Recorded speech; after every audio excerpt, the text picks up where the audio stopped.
S'il y a une chose qui m'a marqué, ou pas qui m'a marqué, mais plutôt où j'ai eu le sentiment de vivre quelque chose que j'avais jamais vécu encore, c'est à Varanasi.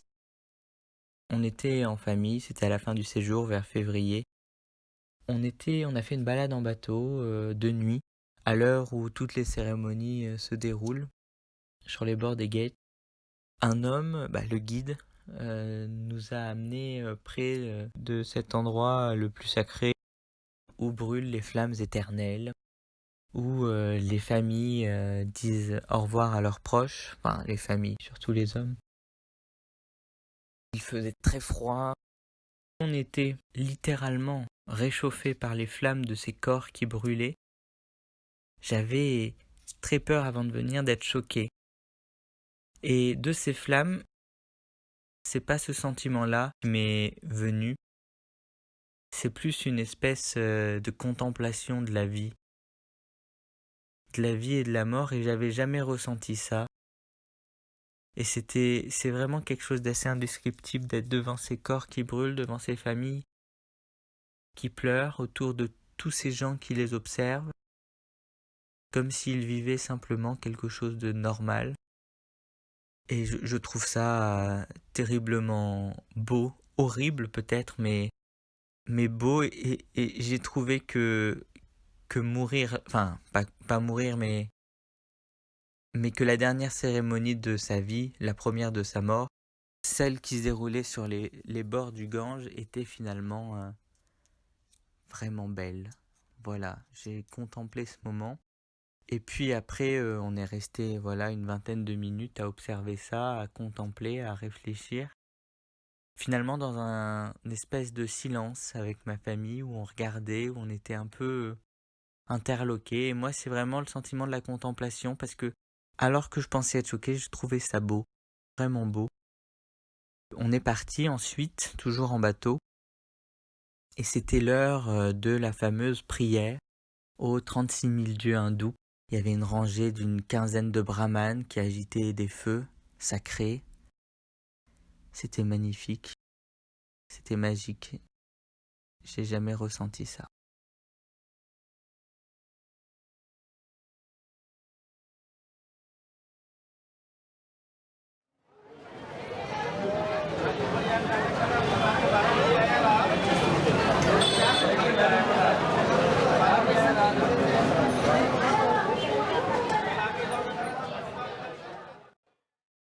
Bon, alors c'était difficile de choisir un sujet après une année aussi riche à parcourir des lignes en Inde en général, mais j'ai finalement choisi les transports.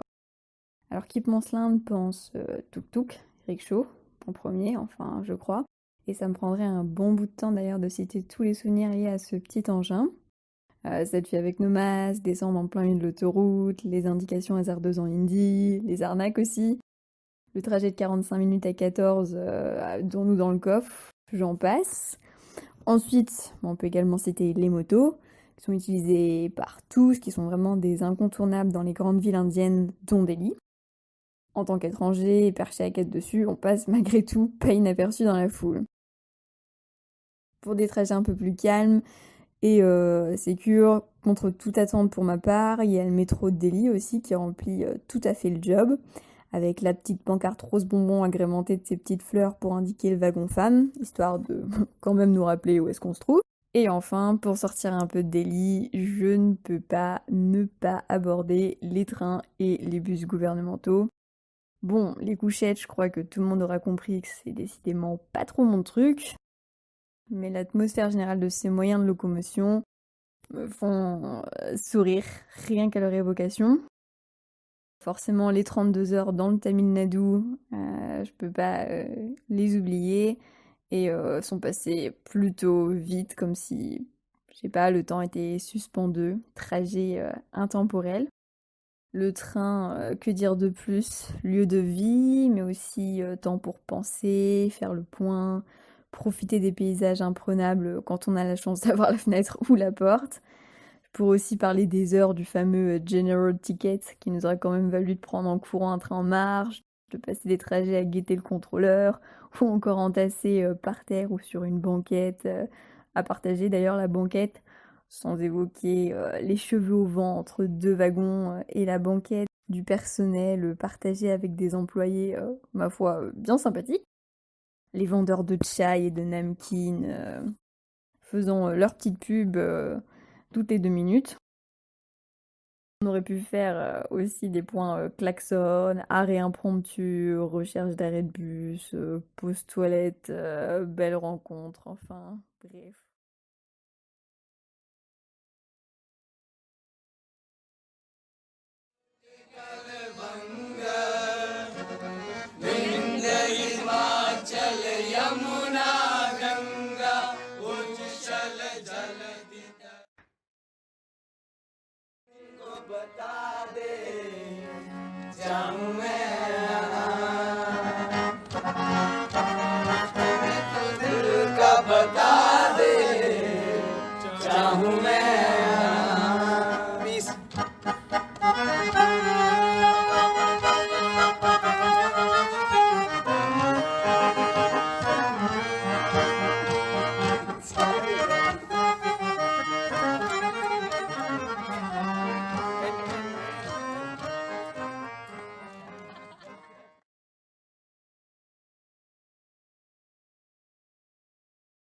L'Inde, il faut y entrer la tête vide et les yeux ouverts. C'est un conseil que l'on m'avait donné avant de partir, et c'est sûrement le seul que je me suis attaché à appliquer. Il laisse une part belle à la découverte, à l'idée qu'on se fera notre propre expérience, simplement. Sans grand discours sur le caractère exotique, dangereux, mythique, voire mystique, d'un pays généralement méconnu en Europe, et souvent résumé par le trio bruit, odeur, couleur. Dans cet état aux allures de sous-continent, ce qui m'a sauté aux yeux, c'est la diversité. Celle des paysages, celle des langues, celle des visages, celle des cultures, des nourritures, des religions. Elles m'ont permis de redonner de la complexité à l'Inde, des nuances, de la pluralité, de dépasser certains poncifs. Je crois que c'est ce qui m'a le plus marqué, prendre la mesure d'un ensemble géographique tellement disparate et saisir l'incroyable et improbable réunion de ces 1,3 milliard d'habitants dans un même État. Des plages de l'océan Indien, au contrefort de l'Himalaya, de la baie du Bengale au désert du Thar, de l'agitation de Mumbai à la sérénité d'Auroville et de l'ashram de Pondichéry, de surprise en surprise. Que ce soit en voyage ou pendant le quotidien à New Delhi, tous deux riches de leurs propres découvertes d'ailleurs, tout s'est déroulé simplement, de manière si fluide, beaucoup plus facilement que je ne l'avais pensé. J'étais surpris par la facilité des rencontres, malgré mes 5 mots d'hindi, assez approximatifs. Surpris par le nombre de mains tendues, par les prises de contact toujours spontanées. Surpris de voir toutes ces générations vivre ensemble, sous le même toit. Surpris encore de voir des animaux partout, tout le temps, évoluer librement. J'ai découvert aussi, à l'université, l'attachement qu'on pouvait avoir, en collectif, à un lieu symbole de liberté, des libertés souvent bien plus fragiles que ce que l'on croit, et qu'il s'agit de ne pas trop vite considérer comme acquises, comme me l'ont rappelé ces étudiantes et étudiants à travers leur engagement et mobilisation pendant ces quelques mois. Alors bien sûr, mon expérience indienne a sûrement été facilitée par plein de choses. Par le fait d'être un homme, blanc et privilégié. Facilité aussi par mon coup de cœur pour la cuisine indienne, le palak paneer notamment. Par mon statut d'étudiant et l'effervescence de cet environnement universitaire. Par l'absence de touristas ou de tout autre problème de santé pendant cette année. Par le fait d'avoir eu le temps et l'esprit disponible pour la découverte. Enfin et surtout, facilité par l'absence de peur. Alors oui, entrez la tête vide, et les yeux ouverts.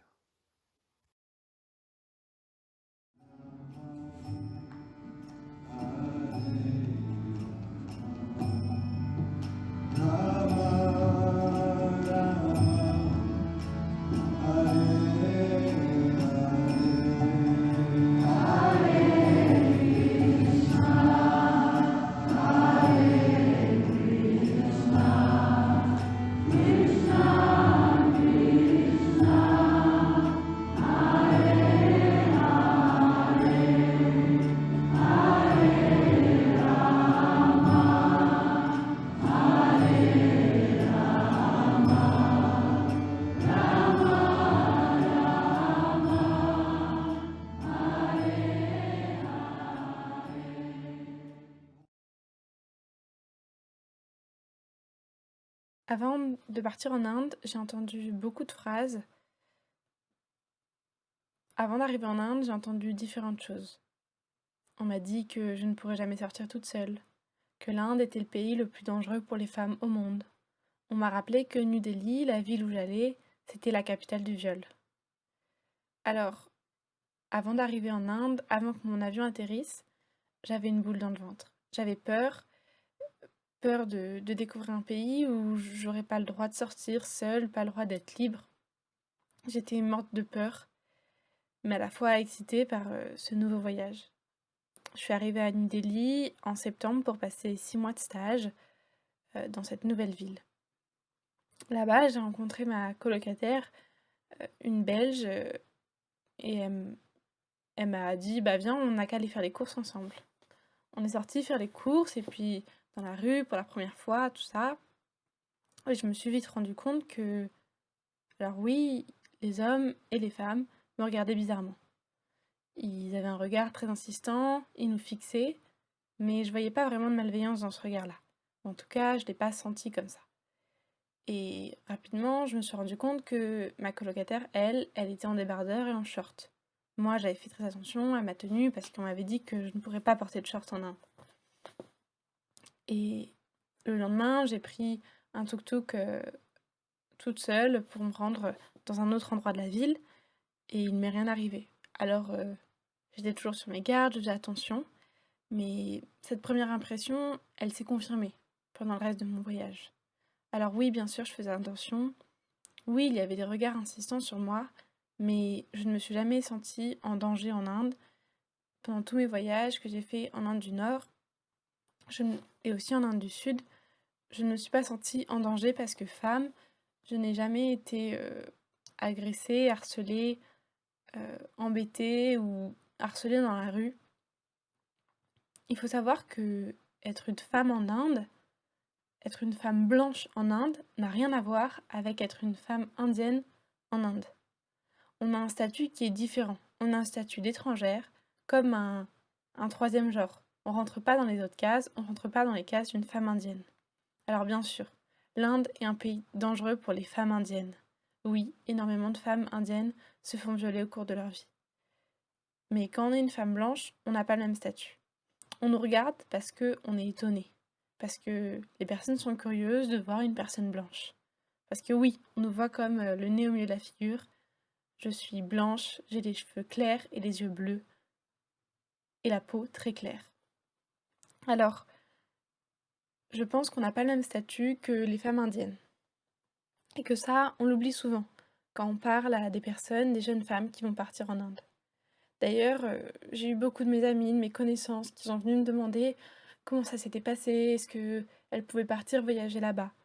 Je pense que quand on est une femme, quand on est une jeune femme surtout, en France ou en Europe, on se bride beaucoup dans nos voyages, dans nos expériences, on s'empêche de faire beaucoup de choses par peur de se faire agresser, de se faire violer, et c'est bien normal, je suis la première à faire ça, la première à faire attention toujours.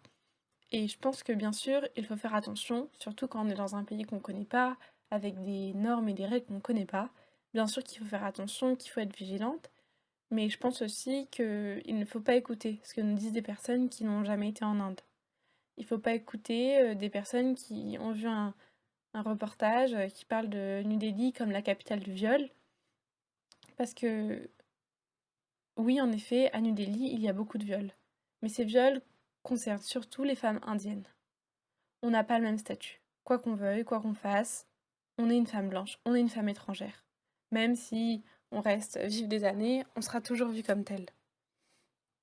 Et donc, ce statut, parfois, il permet d'être protégé. Alors moi, j'ai vécu une expérience extraordinaire en Inde. J'ai beaucoup aimé ce voyage, j'ai beaucoup aimé ces 6 mois passés à New Delhi, et je ne me suis pas sentie en danger. Jamais. Alors ça veut pas dire qu'il n'y avait pas de danger. Ça veut pas dire que une autre femme, blanche aussi, de mon âge, qui aurait voyagé au même endroit que moi, ne se serait jamais fait agresser. Je dis pas ça. Je ne minimise pas les dangers qui peuvent être présents pour une femme. J'en suis consciente. Je dis juste que j'aurais mieux fait de pas écouter tout ce que m'avaient dit des personnes en France avant mon départ qui n'avaient jamais mis les pieds en Inde.